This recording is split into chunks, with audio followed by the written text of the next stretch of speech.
بسم الله الرحمن الرحيم.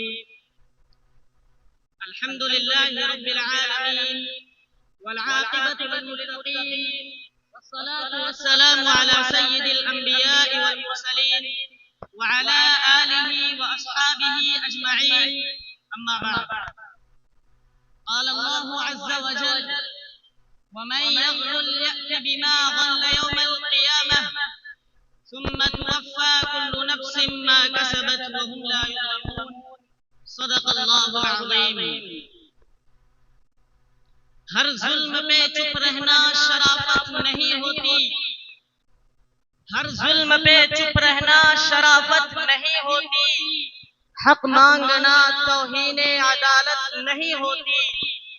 پیتے ہیں لہو خاک نشینوں کا ازل سے، پیتے ہیں لہو خاک نشینوں کا ازل سے، ارباب سیاست کو خجالت نہیں ہوتی. حضرات سامعین کرام، صدیوں کی غلامی کے بعد بڑی جد و جہد اور قربانی کی بدولت ہمارا یہ ہندوستان 15 اگست 1947 عیسوی کو انگریزوں کے ناپاک چنگل سے آزاد ہوا تھا. طویل تاریکی کے بعد آزادی کا سورج طلوع ہوا تھا. ہمارے دیش کے ہندو مسلم رہنماؤں نے ناقابل برداشت مصائب و آلام جھیل کر اور اپنا عیش و آرام تج کر کے آزادی کی نعمت حاصل کی تھی، اور بہت سوچ سمجھ کر سیکولرزم کا راستہ اختیار کیا تھا تاکہ مختلف ادیان و مذاہب اور نظریات و عقائد کے حامل کروڑوں ہندوستانی خود مختار اور آزادی کی حقیقی دولت سے سرفراز رہے اور دستوری طور پر مذہب کے ماننے والوں کو فکر و عمل کی آزادی حاصل ہے. لیکن کسے معلوم تھا کہ آزاد ہندوستان وطن پرست مسلمانوں کے لیے جہنم کا بن جائے گا.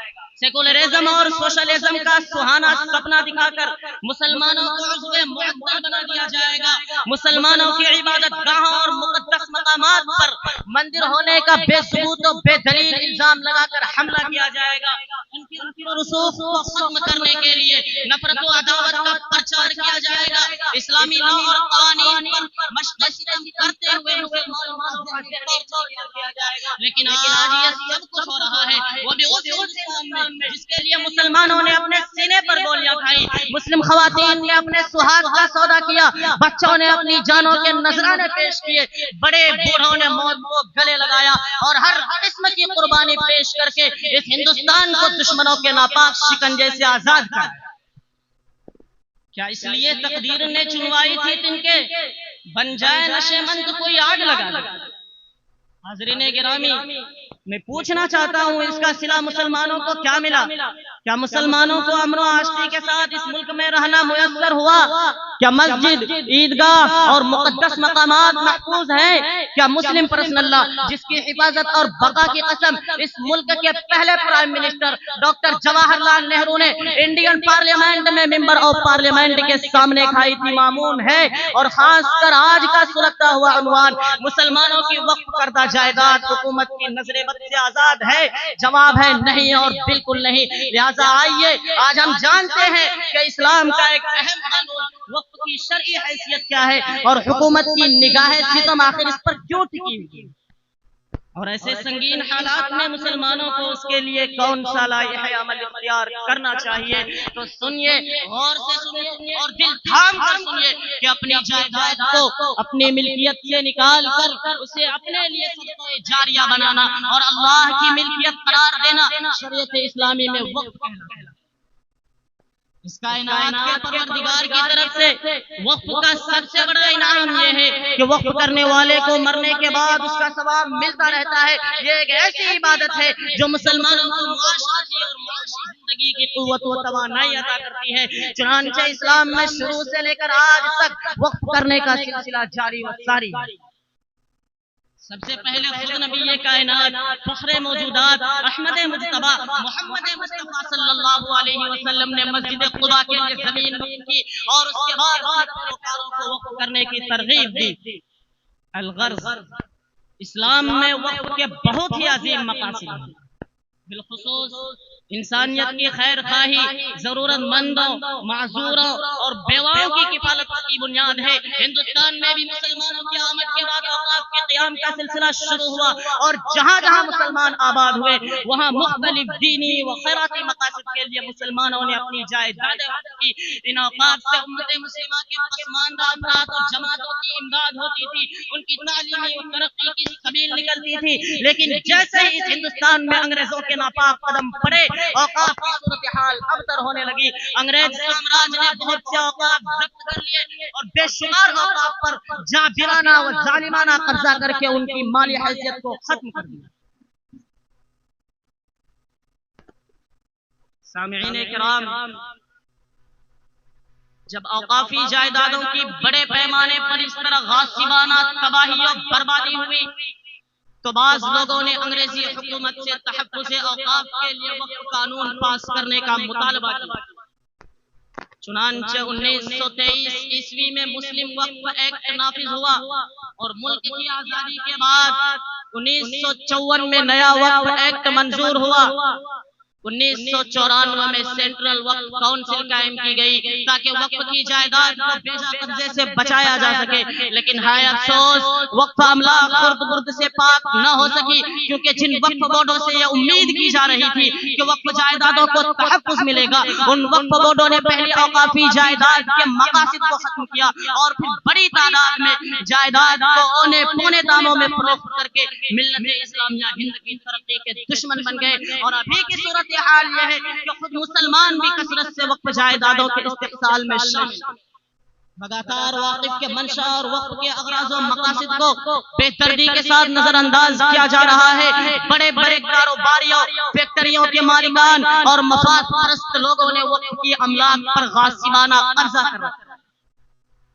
وہ وقف اراضی جو مسلم بادشاہوں، حکمرانوں، نوجوانوں اور اہل ثروت نے مسلمانوں کی فلاح و بہبود اور ان کی تعلیمی، سماجی اور اقتصادی زندگی کو سدھارنے کے لیے وقف کی تھی، ان میں سے بہت سے مقامات پر حکومت نے بڑی بڑی عمارتیں قائم کی اور کئی ایکڑ اراضی کی حصار بندی کی۔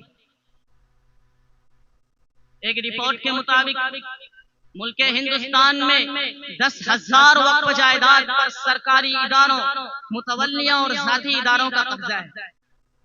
سچر کمیٹی کی رپورٹ کے مطابق اوقاف کی جائیدادوں کی تعداد ایک محتاط اندازے کے مطابق 5 لاکھ ہے۔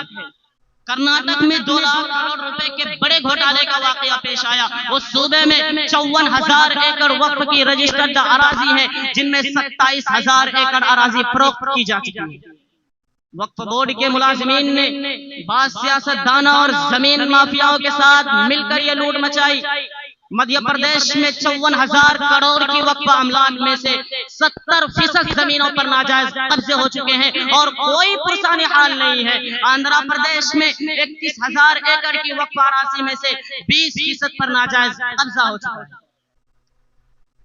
حاضرین گرامی قدر، بھارت کے اس دھرتی پر مسلمان پہلے ہی کم پریشان تھے کہ اچانک 8 اگست 2024 عیسوی کو بی جے پی کی مرکزی حکومت نے وقف ترمیمی بل 2024 متعارف کروایا، جس بل نے وقف ایکٹ 1995 کی صورت اور حقیقت ہی کو بدل کر رکھ دیا، کیونکہ اس جدید بل کے ذریعے وقف 1995 کے ایکٹ میں 100 سے زائد ترمیمات کی گئی، جن میں سے بیشتر اوقاف کی حیثیت کو ختم کرنے والی۔